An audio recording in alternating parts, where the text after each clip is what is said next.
아멘. 네, 하나님께 영광의 박수 올려드리겠습니다. 우리 옆 사람과 인사하시겠습니다. 반갑습니다. 축복합니다. 사랑합니다. 네, 부활절과 봄을 맞이했는데요. 아직 코로나가 꺾이지 않고 있습니다. 백신 우리 접종 시작했으니까 우리 교우들 중에도 아마 백신 맞으신 분도 있고 기다리고 계신 분도 계실 텐데요. 조금만 더 조심하면서 이 위기를 잘 견뎌내실 수 있기를 바랍니다. 오늘은 출애굽을 하기 위해서 모세를 부르신 하나님께서 갑자기 모세를 죽이려 하시는 장면이 나오는데요. 그 말씀을 중심으로 은혜를 나누어 보려고 합니다. 모세가 호렙산에서 하나님을 만나서 소명을 받았고요. 그 명령에 순종하여서 가족을 다 데리고 애굽으로 출발을 했습니다. 그런데 길을 가던 도중에 여관에 도착했을 때 하나님께서 갑자기 모세를 죽이려 했다라는 기사가 오늘 본문에 기록이 되어 있는데요. 출애굽기 4장 24절 말씀 제가 읽어 드리겠습니다. 모세가 길을 가다가 숙소에 있을 때에 여호와께서 그를 만나사 그를 죽이려 하신지라. 잘 이해가 안 되는 상황이 벌어졌습니다. 그러니까 지금 하나님 명령에 순종하지 않았다면 그러면 이해가 되지만 지금 하나님 명령에 순종해서 애굽으로 가고 있는데 갑자기 하나님이 모세를 죽이려 했다라는 것은 정말 이해가 하기가 참 어려운 그런 상황인데요.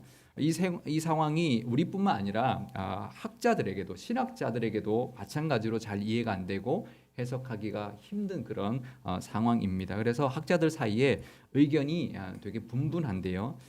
그래서 이런 성경 부분, 학자들의 의견이 분분한 이런 성경을 난해 본문이다. 또 성경의 난제라고 이제 불러서 따로 이제 그런 문제들을 다루는데, 그래서 성경의 주석들 중에는 이런 난해 본문들, 성경의 난제들만 따로 주석을 해놓은 그런 주석책이 있기도 한데요. 제가 이 본문을 어떻게 주석에서 해석하고 있는지 여러 주석들을 한번 찾아보았습니다. 주석의 종류는 크게 한 세 가지 정도로 나눌 수가 있는데요. 그 첫 번째는 원어 주석입니다. 그러니까 우리가 성경이 히브리어와 헬라어로 쓰여져 있기 때문에 우리가 번역한 한글로 읽지만 이게 원어적으로는 의미는 무엇인지 그 원어의 그를 중심으로 설명을 가지고 그 해석해주고 있는 원어 주석이 있고요. 또 한 종류의 주석은 그 학자들이, 그러니까 저명한 학자들이 주석을 만든 그런 주석이 있습니다. 뭐 예를 들면 매튜 헨리 주석이라든지 칼빈 주석이라든지 이런 학자들이 이제 성경 전체를 주석을 한 주석이 있는데, 그런 경우는 이제 어떤 경우는 또 한 학자가 다 성경 전체를 해석을 다 못하는 경우에는 나눠서 하기도 합니다. 그러니까 마태복음은 어느 학자가 하고 누가복음은 또 다른 학자가 하고 이제 또 학자들마다 자기 전공이 있거든요. 그래서 이제 그 학자들이 그 해석을 한 그런 성경 주석이 있는데, 이 성경 주석의 특징은 뭐냐면 한 학자의 견해가 들어있다라는 거죠. 그러니까 나눠서 해도 마태복음에 대해서는 그 학자의 의견만 들어있는 것이죠. 그래서 또 한 종류의 주석이 있는데 그것은 종합 주석이라고요. 여러 학자들의 견해를 다 소개하면서 이런 학자들은 이렇게 말하고 저런 학자들은 저렇게 말하는데, 이 견해들 여러 가지 견해 중에서 그래도 가장 이제 지지를 받는 가장 합당한 그 해석은 바로 이런 해석이다, 이렇게 말해주는 그런 주석이 바로 종합 주석입니다. 그래서 우리가 볼 때는 이제 종합 주석을 보는 게 조금 더 이제 유익하죠. 또 이렇게 편하죠. 그래서 저도 이제 성경을 보고 말씀을 묵상하고 또 이제 설교를 준비할 때 이런 원어 주석이나 주로 종합 주석을 많이 참고를 하는데요. 오늘 본문 중에서 이 출애굽기 4장 24절에서 26절에 나오는 이 짧은 사건에 대한 그 주석의 해석들은 어떠한지 제가 가지고 있는 원어 주석이나 또 종합 주석 또 이제 또 학자들의 주석들까지도 다 살펴보았는데요. 몇 가지 의문점들이 있습니다. 뭐 그 중에는 뭐 그가 누구냐, 그를 죽이려 했다고 하는데 그가 모세냐 아들이냐, 뭐 이런 거를 이제 주장하는 학자들이 있는데 대부분은 모세로 보고 있기 때문에 여기에 대해서는 우리가 따로 나누지 않고요. 또 아들이 이제 두 아들이 있는데 단수로 나오기 때문에 어느 아들을 이제 할례를 했느냐, 뭐 또 왜 돌칼로 십보라가 할례를 했느냐, 뭐 이런 아주 조금 이제 중요하진 않지만 그래도 뭐 다루고 있는 그런 논점이 있는데요. 그거는 뭐 이제 별로 중요하지 않으니까 오늘은 한 5가지 정도로 이 본문에서 다루고 있는 학자들이 의견을 나누고 있는 의문점들을 함께 나눠보려고 합니다. 오늘 그 사건의 나머지 2구절을 제가 읽어드리겠습니다. 출애굽기 4장 25절에서 26절 말씀입니다. 십보라가 돌칼을 가져다가 그의 아들의 포피를 베어 그의 발에 갖다 대며 이르되 당신은 참으로 내게 피남편이로다 하니 여호와께서 그를 놓아 주시니라. 그때에 십보라가 피남편이라 함은 할례 때문이었더라.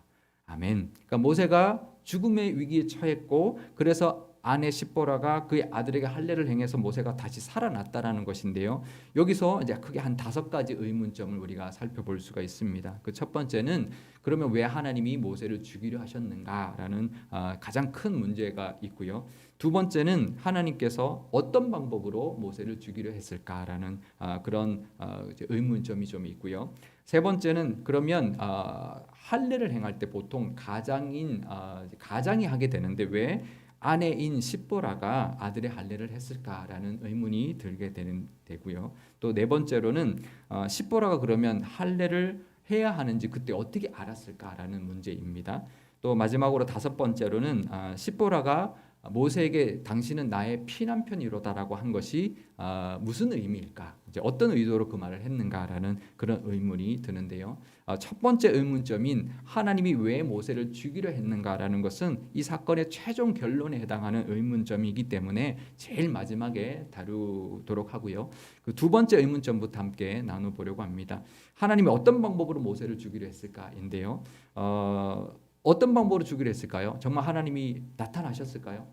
상황적으로 보나 이제 그 히브리인들의 그 표현으로 보나 하나님이 정말 나타나셔서 모세를 죽이려 한 것은 아닌 것이다. 왜냐하면 그런 장면은 이제 묘사되어 있지 않기 때문인데요. 그래서 히브리어의 표현으로 보면 사람이 이제 갑작스럽게 가만히 있다 멀쩡하다 갑자기 죽을 병에 걸렸다든지 또 어떤 위험에 취해서 죽을 상황이 되었을 때 히브리인들은 이스라엘 백성들은 이렇게 말을 했다라는 거죠. 하나님이 그를 죽이려 하신다.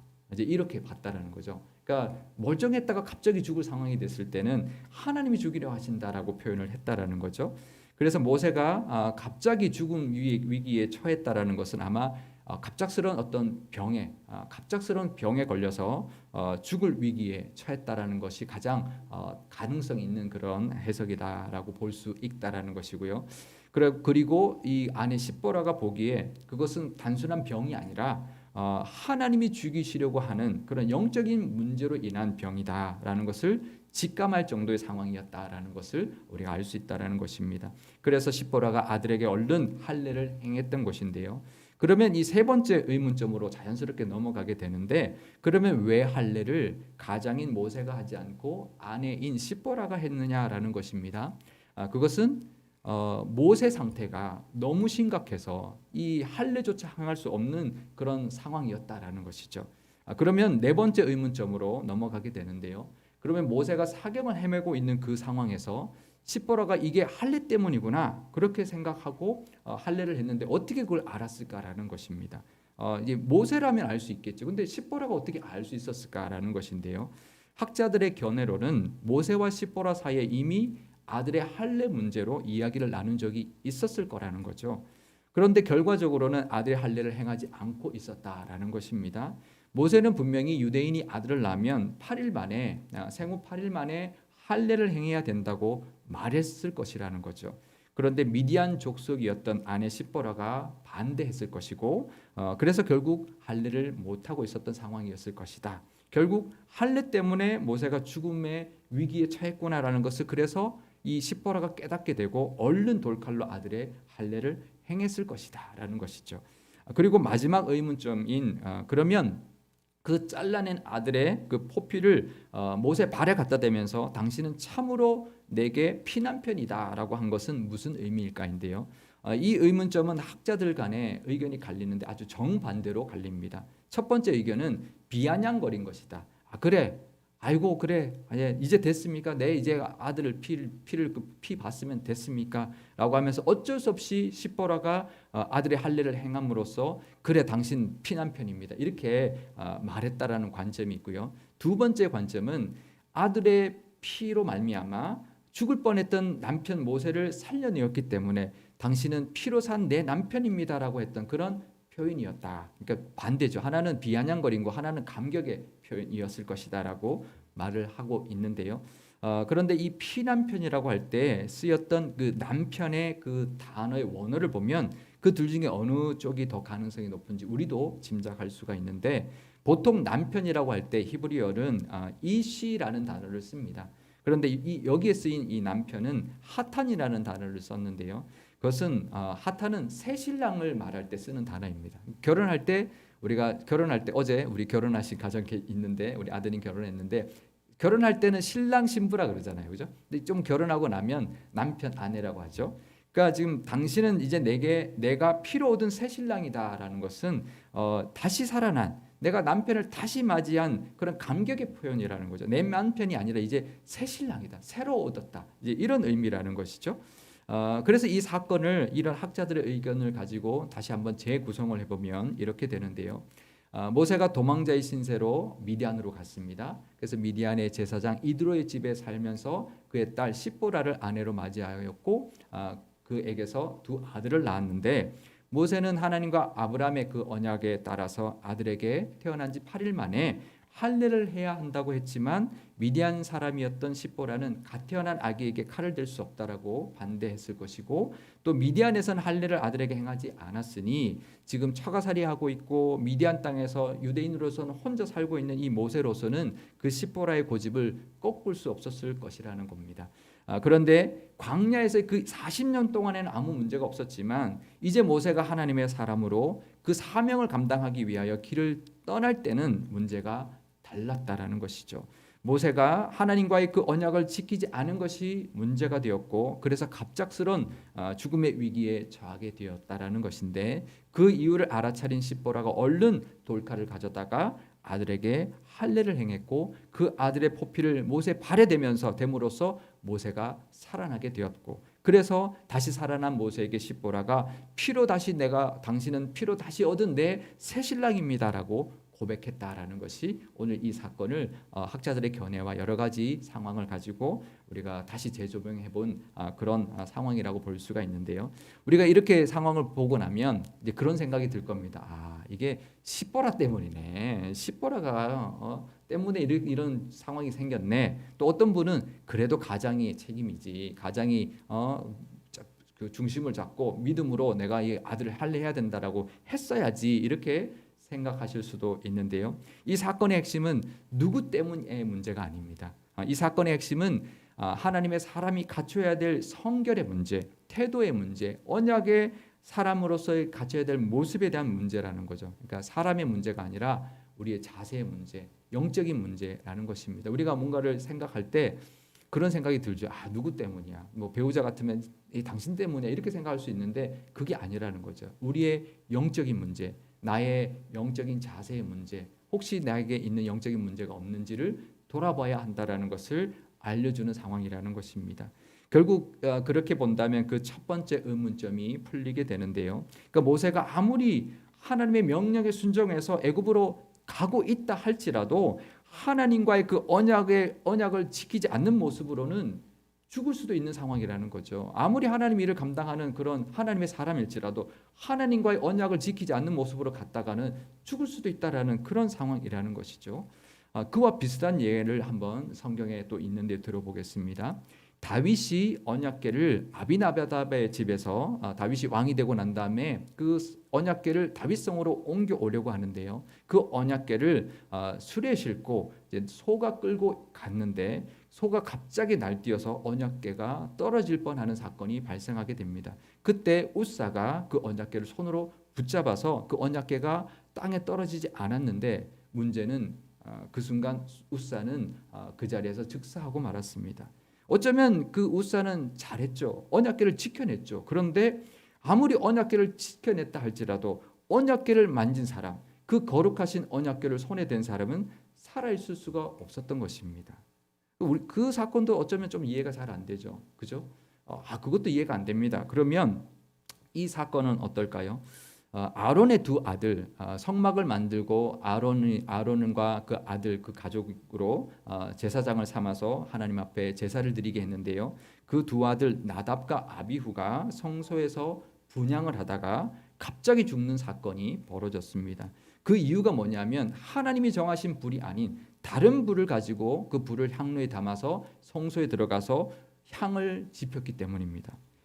그 사람들이 그랬겠죠. 에이 뭐 아무 불이나 쓰면 되지 뭐 그 불이 그 불이지 그랬다라는 것이겠죠. 자 어떤가요? 그래도 될까요? 하나님이 정하신 그 불, 그 불이 아니고는 분향해서는 안 되고 그래서는 이렇게 될 수 있다라는 거죠.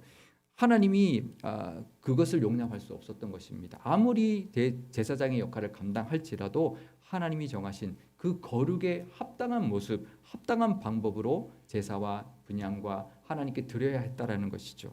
이때 하나님께서 그 두 아들을 잃은 아론에게 한 말을 보면 좀 우리가 이해할 수 있는데요. 아론에게 이렇게 말을 합니다. 나는 나를 가까이 하는 자 중에는 내 거룩함을 나타내겠고 온 백성 앞에서 내 영광을 나타내리라. 그러니까 우리가 하나님 앞에 선다는 것은 하나님의 거룩함을 나타내고 하나님의 영광을 나타내기 위하여 우리가 하나님 앞에 서는 것이기 때문에 함부로 거룩하지 않는 모습으로 성결하지 않는 모습으로 서서는 안 된다라는 것입니다. 우리가 하나님 앞에 선다는 것 정말 귀하고 복된 일인데요. 그런데 거룩한 하나님 앞에 우리가 거룩하지 않는 모습으로 설 수 없다라는 것입니다. 그래서는 안 된다라는 거죠. 아무리 우리가 하나님 일을 하고 교회 일을 하고 아무리 하나님 앞에 내가 뭔가를 한다 할지라도 바르지 않는 모습, 성결하지 않는 모습으로 나아가서는 안 된다라는 것이죠. 우리가 하나님의 은혜를 입어서 자녀가 되었습니다. 예수님의 십자가의 그 죽으심으로 말미암아 성소의 휘장이 찢어져서 하나님의 보좌 앞까지 우리가 나아갈 수 있는 그런 우리가 길이 열렸는데요. 하지만 그렇다고 함부로 나가서는 안 된다는 거죠. 성결하지 않는 모습으로 하나님 앞에 나아가서는 안 된다라는 것입니다. 하나님 앞에 늘 두려워하는 마음으로 정말 경외하는 마음으로 하나님 앞에 나아가야 한다라는 것이죠. 내 모습이 지금 하나님 앞에 합당한가? 하나님 보시기 어떤가? 정말 내 용서함을 받고 거룩한 모습으로 하나님 앞에 나아가고 있는지를 늘 돌아보아야 한다라는 것입니다.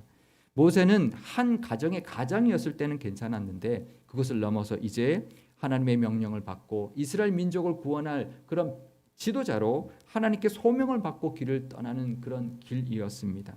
그러면요, 빨리 출발하는 것보다 더 중요한 것이 있습니다. 바르게 출발하는 것이죠. 영적으로 합당한 모습을 가지고 출발하는 것이죠. 그러니 모세가 출발하기 전에 하나님 앞에 내가 합당한 모습인지 돌아보았어야 한다는 것입니다. 그 가정에 아들의 할례 문제가 있었다면 그 문제를 해결하고 출발했어야 된다는 거죠. 하나님과의 관계를 확실히 하지 않고 떠났기 때문에 발생한 문제라는 것입니다. 이런 모습은 야곱에게서도 우리가 찾아볼 수가 있는데요.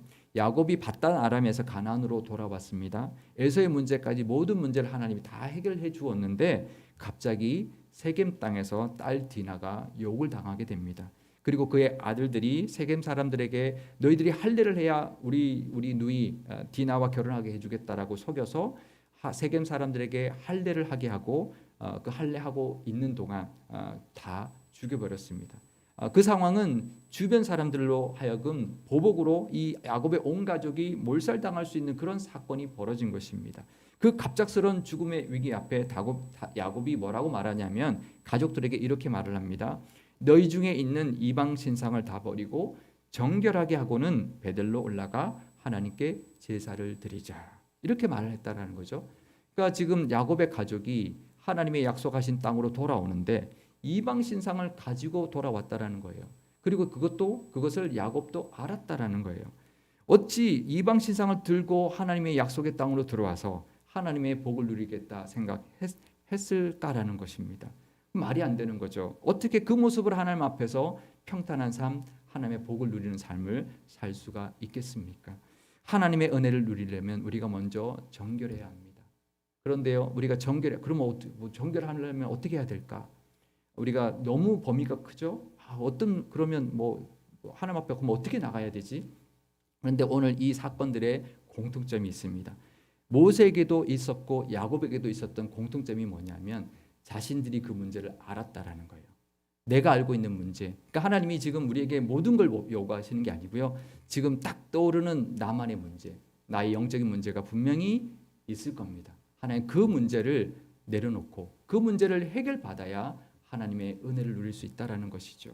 마치 논에 그 물꼬를 막고 있는 그 돌을 걷어내야 그 물길이 트여서 물을 공급받는 것처럼 우리에게도 하나님의 영적인 은혜를 막고 있는 그 영적인 문제가 있다라는 겁니다. 아마 딱 떠오르는 말씀, 딱 떠오르는 상황, 딱 떠오르는 영적인 문제가 다 있을 겁니다. 제가 이 말씀 묵상하고 준비하면서 우리 교우들이 그거 하나님 깨닫게 해주셔서 그 문제 하나님 앞에 내려놓고 그 문제를 정결한 받음으로 정말 물꼬가 튀어지듯이 정말 하나님의 은혜의 물이 다 쏟아져 들어와서 우리 모든 교우들이 그 은혜를 다 받아 누리면 좋겠다. 그 말씀이 정말 제가 생각이 났고, 그래서 오늘 이 말씀 가운데, 이 예배 가운데 하나님께서 생각나게 하시는 그 문제를 하나님 앞에 내려놓고 정결함 받고 하나님의 은혜를 누리시는 저와 여러분 되시기를 바랍니다.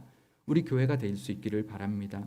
하나님 앞에 바로 서 있지 않는 모습으로는 우리가 복을 받을 수가 없습니다. 내가 왜 하나님 이 은혜가 없지? 막고 있는 그 영적인 문제가 있기 때문이라는 것을 우리가 기억하고 하나님 앞에 내려놓음으로 하나님의 은혜를 정말 그 은혜 강물처럼 쏟아져 들어오는 그 은혜를 누리시는 여러분 되실 수 있기를 축복합니다. 그런데요, 이 사건 바로 다음에 이어지는 이야기를 보면 하나님의 깊은 뜻을 좀 더 우리가 짐작할 수가 있는데요. 그 죽음의 위기에서 살아난 모세가 다시 길을 떠났는데 아론이 모세를 마중 나왔는데 어디까지 나왔냐면 하나님의 산까지 나왔다라는 것입니다. 출애굽기 4장 27절 말씀 제가 읽어드리겠습니다. 여호와께서 아론에게 이르시되 광야에 가서 모세를 맞으라 하시매 그가 가서 하나님의 산에서 모세를 만나 그에게 입 맞추니. 그러니까 아론이 마중을 나왔는데 그 시내산까지 왔다라는 거예요. 제가 지도를 준비해 왔는데요. 한번 보여드리겠습니다. 모세가 출발한 것은 미디안 땅이고 그다음 시내산에서 이 아론을 만났습니다. 아론은 고센 땅에서 출발해서 시내산까지 가서 만났는데요. 누가 먼저 출발했을까요? 모세가 조금 더 가까운 것 같죠.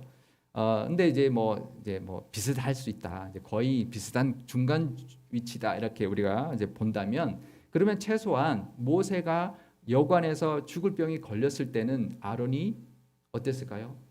오고 있었을 때였을 겁니다. 그죠? 이미 아론을 하나님 불러서 모세를 마중하러 오고 있는 상황에서 모세를 죽이려 했다라는 거죠. 그러면 하나님이 정말 죽일 의도는 아니었다라는 거죠. 그러니까 정말 죽일 생각이 아니라 그만큼 하나님과의 언약이 얼마나 엄중한지를 알려주시려고 일으켰던 사건이었다라는 겁니다. 오히려 그러니까 그렇게 본다면 오히려 반대죠. 정말 하나님이 모세를 죽이려고 위협한 것이 아니라 이 할례 문제를 해결해라. 그 문제를 해결해야 앞길이 형통할 것이다 라고 하는 은혜의 사건이었다라는 거죠. 위협의 사건이 아니라 은혜의 사건이었다라는 거죠. 우리에게도 우리의 은혜를 맡고 있는 영적인 문제 분명히 있을 겁니다. 오늘 그걸 깨달으시고 그거 해결받음으로 하나님께서 이 모세가 그 이후로는 형통하는 삶, 그동안의 40년과는 완전 다른 하나님께 쓰임받는 거침없이 달려가는 하나님의 사람으로, 하나님의 은혜를 누린 사람으로 살았던 것처럼 우리도 오늘 이 예배 이후에 그 문제 해결 받음으로 거침없는 하나님의 은혜를 누리시는 저와 여러분 되시기를 바랍니다. 모세가 다시 하나님 앞에 바로 세워져서 나갈 때 이미 아론을 준비했고요. 애굽에 무사히 도착해서 장로님들을 만나서 그 하나님의 말씀을 전했을 때 다 그 말을 믿고 감사하면서 경배하게 해주셨습니다. 우리도 하나님 그 어미하신 하나님 앞에 늘 경외하면서 두려워하는 마음으로 하나님 앞에 바로 서서 나아갈 때 하나님은 다 예배해 두셨고 그 길을 순탄하게 인도해 주실 것입니다. 우리도 살다 보면 갑작스러운 위기를 만날 때가 있죠. 그럴 때 이 코로나 위기도 그렇고 지금 어떤 건강 문제도 그렇고 재정의 문제도 그렇고 사업의 문제도 마찬가지입니다. 그럴 때 우리가 남 탓하거나 다른 거 보지 마시고요. 나를 돌아봐야 합니다. 내가 지금 혹시 하나님 앞에 영적으로 잘못된 부분은 없는가? 거룩하신 하나님 앞에 서는데 나의 어떤 부족한 부분, 정결함은 있는가라는 것을 돌아봐야 한다라는 것이죠. 늘 하나님의 앞에 설 수 있는 합당한 모습으로 살아갈 때 하나님은 이 모세처럼 우리에게도 그 길을 순탄하게 인도하여 주실 것이고 하나님 앞에 그 거룩함과 정결함으로 나아갈 때 하나님의 도우심과 인도하심의 은혜가 넘쳐나는 우리 상일교회가 되고 우리 상일교회 모든 성도님들이 다 되실 줄 믿습니다. 그 은혜가 가득하시기를 주님의 이름으로 축원드립니다. 기도하시겠습니다. 거룩하신 하나님 아버지, 우리는 감히 하나님 앞에 설 수도 없는 죄인이었지만 예수님의 십자가의 은혜로 죄 사함을 받았고 하나님의 자녀가 되었습니다. 하지만 그렇다고 해서 우리가 어미하신 하나님 앞에 정결하지 않는 모습과 합당하지 않는 모습으로 설 수 없다라는 것을 늘 기억하게 하시고 늘 두렵고 경외하는 마음으로 하나님 앞에 서게 하여 주옵소서. 일보다 더 중요한 것은 영적인 우리의 모습임을 잊지 않게 하셔서 영적으로 바로 서 있는 모습 되게 하시고 그럴 때마다 하나님께서 우리에게 예비하시고 인도해 주시는 은혜도 누리게 하여 주옵소서. 우리 앞에도 많은 문제들이 있습니다. 우리가 정결한 모습으로 하나님 앞에 나아가기만 하면 그 모든 문제 하나님께서 친히 다 해결해 주시고 그 은혜와 능력을 경험하며 살게 될 줄 믿습니다. 우리 교회가 다시 세우소서라는 표로 올 한 해를 나아가고 있습니다. 우리의 영적인 모습들을 늘 돌아보게 하시고 경건함을 갖추고 나아감으로 하나님께서 다시 세우시고 우리 교회에게 약속하신 그 은혜를 다 받아 누리는 교회 삼아 주옵소서. 우리 주 예수님의 이름으로 기도드리옵나이다. 아멘.